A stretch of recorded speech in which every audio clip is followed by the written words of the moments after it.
नमस्ते प्रणाम। हम किरण शर्मा, हम मंजू शर्मा अपना चैनल पर स्वागत करे छी। नमस्ते प्रणाम जते दाई माय दीदी भाजी चाची बहन सुनबे सब गोटन के प्रणाम करे छ। सब गोटन नहीं तो प्यारा आशीर्वाद देत रहो, हमरा आगे बढ़ावित रहियो और नहीं तो अहाँ सबके प्यारा आशीर्वाद बहुते मिल रहा है। बड़ खुश छी।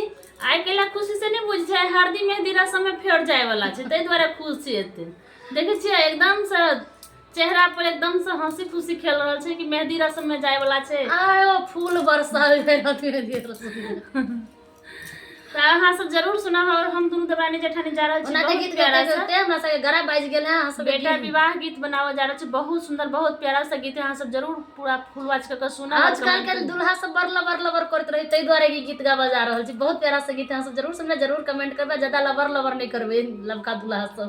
अहाँ सब जरूर फुल वाच के सुनू। और सब दुल्हा के नहीं कही दूटा देवर के जब बियाह होय है से लबर बड करत रही। हाँ, एटा के भ गेलखिन, एटा के मतलब आई हल्दी मेहंदी हेतै और काल उनका शादी है। तो अहाँ सब जरूर सुनब गीत और जरूर अहाँ सबके ब्लॉग वीडियो में तो देखेबे करब।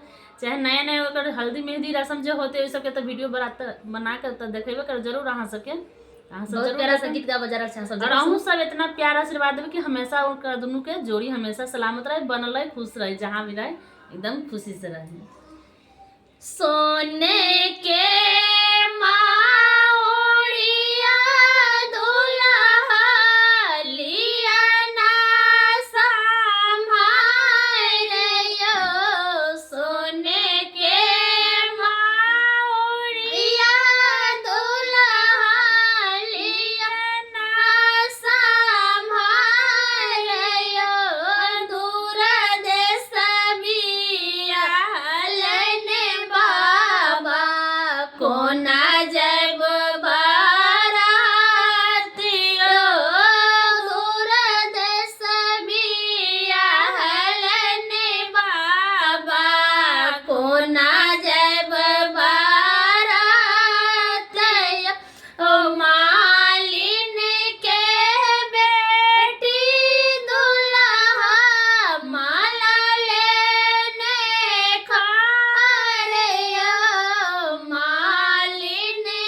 बुझलिए यहाँ सब एकर जरूर चेहरा देखियो उदास भेल छै। उदास ने एकदम उदास की बताओ अहाँ सबके।